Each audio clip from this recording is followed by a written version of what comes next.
Hi, it's Tamara, and thank you for joining us today. We're here in Del Mar at the closing day of the November race meet. Bing Crosby would have been proud to be at this meet.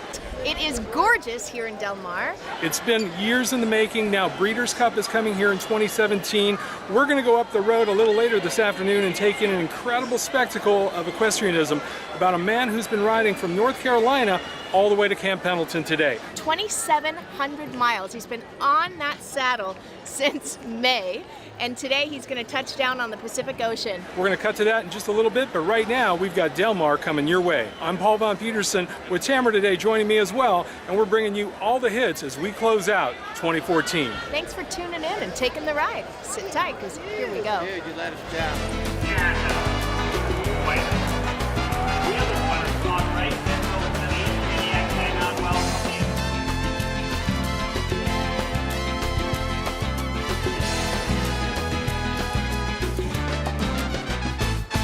Where the surf meets the turf in Old Del Mar. We caught up with Mr. Joe Harper, President and CEO of the Del Mar Races Thoroughbred Club, for a wrap-up of this year's inaugural Bing Crosby Fall Meet. And away they go.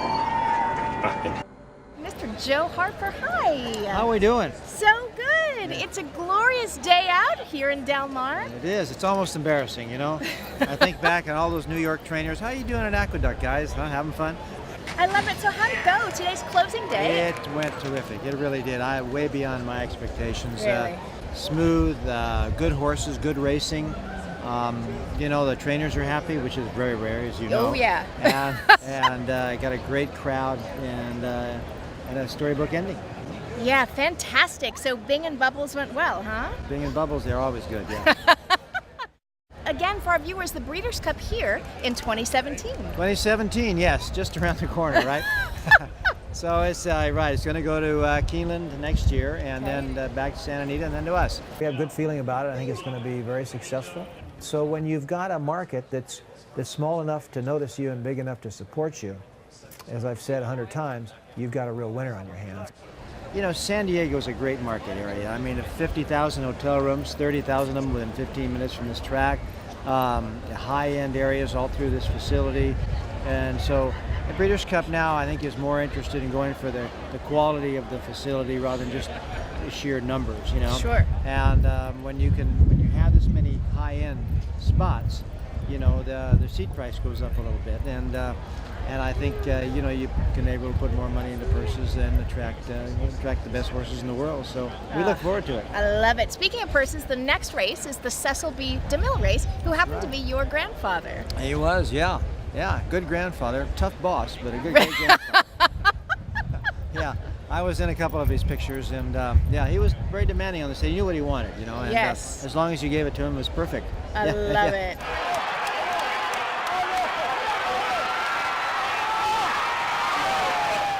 We're going to go up the road a little later this afternoon and take in an incredible spectacle of equestrianism about a man who's been riding from North Carolina all the way to Camp Pendleton today. The Long Trail Home. Matt Luttrell is a former United States Marine Corps infantryman.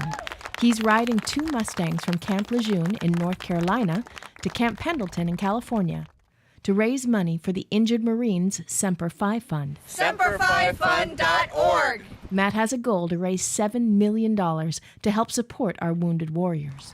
Luttrell started his ride on May 1st. The 2,700-mile ride went through 10 states and lasted about 8 months. He traveled 20 miles a day. Today, we put these horses in the ocean. They started at the Atlantic Ocean.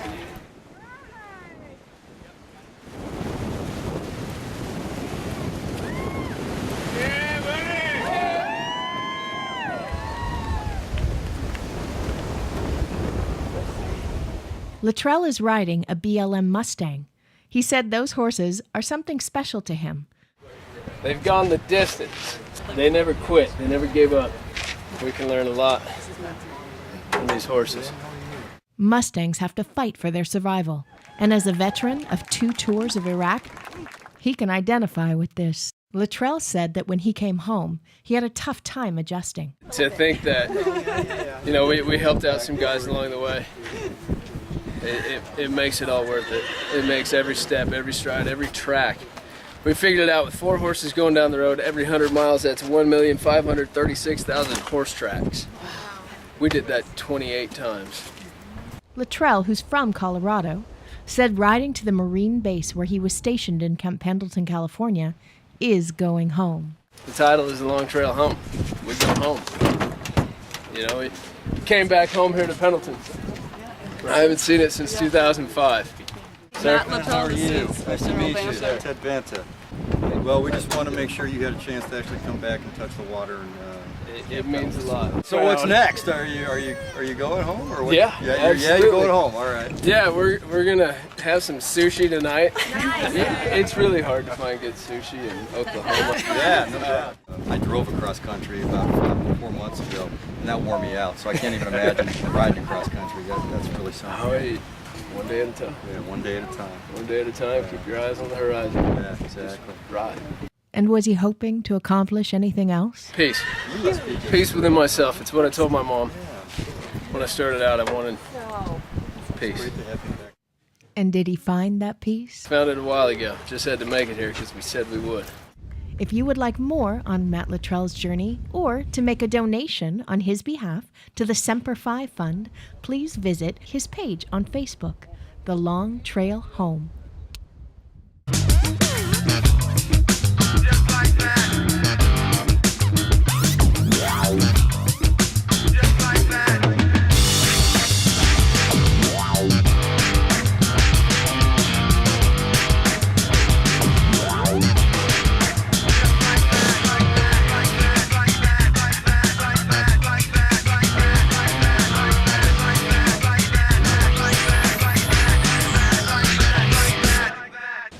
How many Kentucky Derbies did you ride in?